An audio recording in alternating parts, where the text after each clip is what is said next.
Hi guys! Magandang gabi!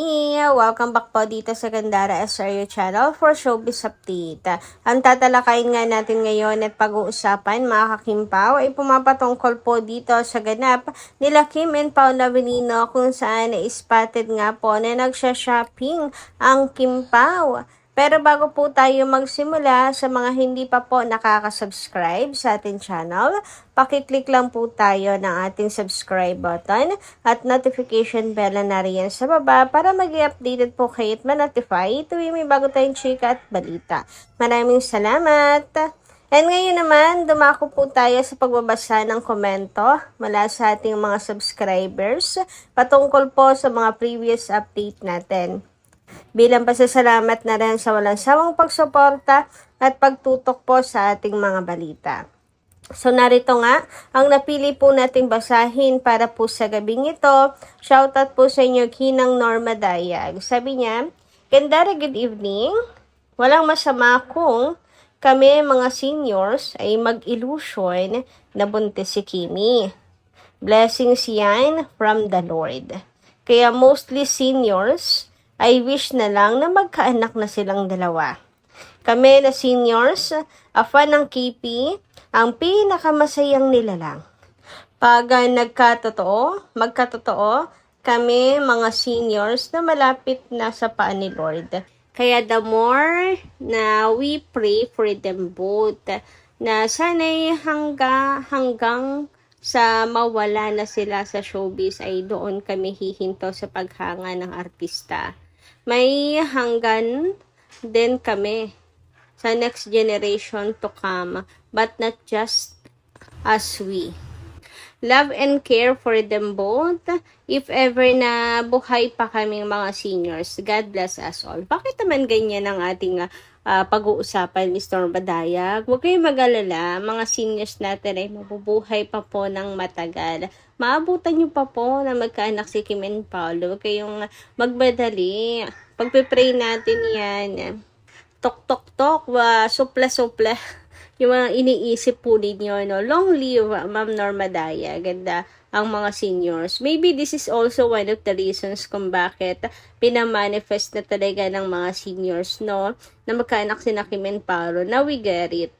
Dahil, ayun nga, iniisip nila, may oras na sila dito sa mundo, baka hindi na nila maabutan.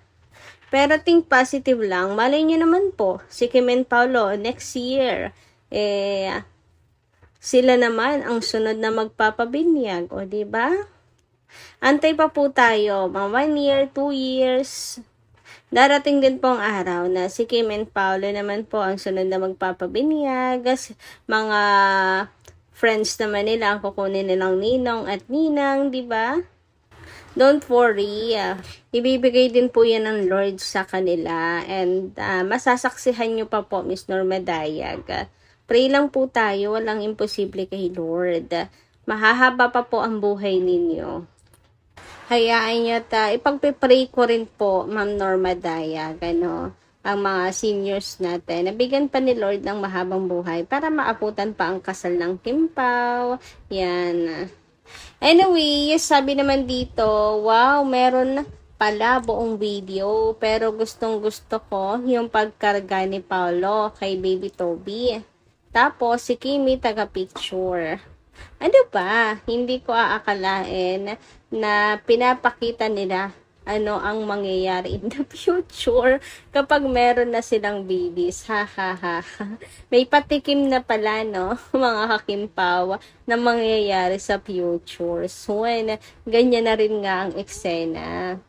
Alam niyo, sa totoo lang, mga kakimpaw, nung makita nga ng mga fans itong ganap nila Kim and Paolo, na kinuha silang ninong at ninang, happy and good vibes po ang nararamdaman ng mga fans. Kasi yun nga, nakikita na nila ang future nila Kim and Paolo, and ano nga kaya ang firstborn, baby boy o baby girl. Ayan, at excited na sila sa gender reveal. Yung tunay na gender reveal, mga kakimpawa.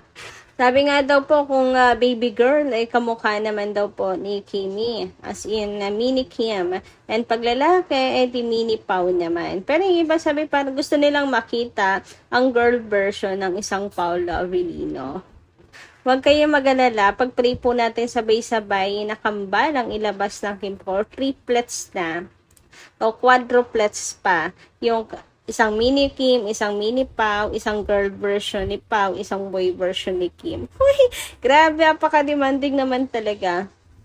Anyway, di ba, pati kayo, na-imagine nyo rin na someday, si Kim and Paolo naman, ang magpapabinyag, anak naman nila, ang kanilang karga-karga. Bagay naman din talaga kasi sila maging parents, no? Mga ka-Kim Pao. Ang parang happy lang. So, na si Kimi, pinipicturan ang Daddy Pao na nagpapaaraw ng kanilang baby. Uy, grabe ha naman ngayon. Tapos meron silang vlog na a day with our life with a new chikiting, gano'n. Ewan ko, sigla-sigla talaga ang mga, iba talagang dating nila Kim and Paolo sa mga fans. Lalo na kapag siguro, ayun nga, biniyayaan na sila ni Lord. Anyway, sabi naman dito, yung nanonood ka ng Showtime pero nakatingin ka lang kay Kim Chiu. Ang ganda-ganda naman kasi niya.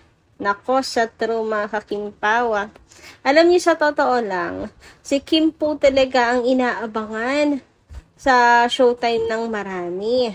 Ang mga Kim Paulanchas, kapag wala si Kim, at saka mga Kimers, usually, off na ang TV, di ba mga kakimpaw? At kapag nandiyan naman si Kim, ay super happy sila.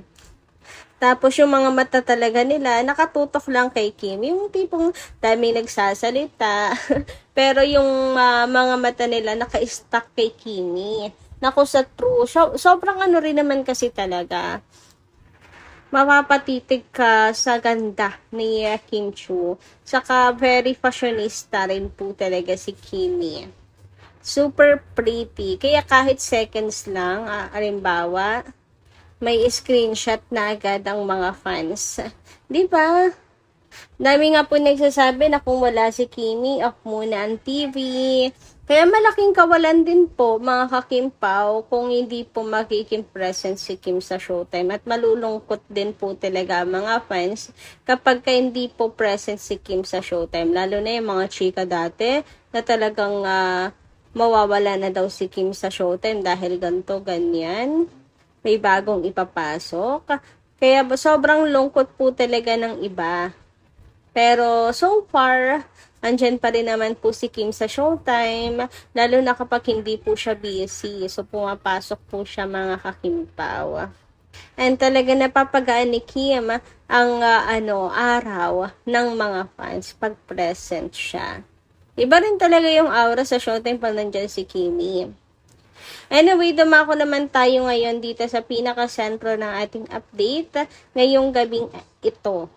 And pag-usapan nga tungkol dito sa lumabas na stolen shot nila Kim and Paolo Avellino kung saan sila nga pong dalawa ay nagsha-shopping. Abaw, at holding hands pa nga po ang peg. Sabi dito, spotted, Kim Chiu and Paolo Avellino spotted nagsha-shopping.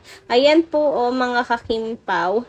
So, eto daw po ay shooting nila para sa A Perfect Marriage. Ang entry po nila para sa MMFF. Sana nga po matapos po agad nila yan. Kasi di ba may deadline hanggang September 30. Kaya ito, puspusan po sila ng shooting, mga kakimpaw.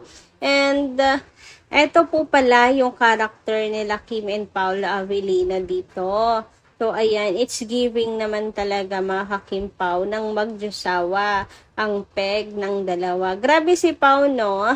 Kahit medyo messy hair, tapos may bigote, ang pogi pa rin talaga ni Paolo Avellino. And si Kim, very mahinhin ang atake niya na wifey, mga kakimpaw.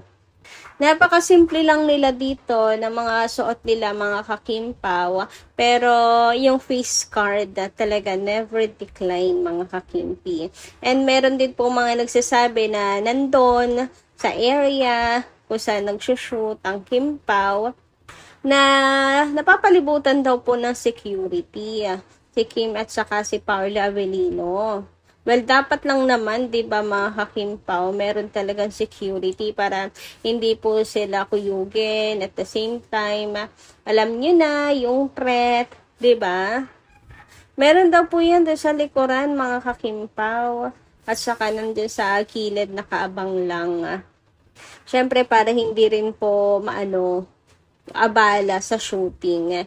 Pero marami daw pong mga security. Aba talagang dapat lang, 'di ba? Meron po nagbabanta kay Chinita Princess.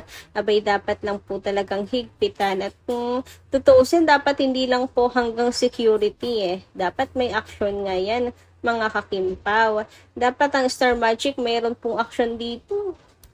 Dapat hindi na pinapalagpas kasi mga kakipi, over na Over na sa pangbabash, umabot na po sa death threat.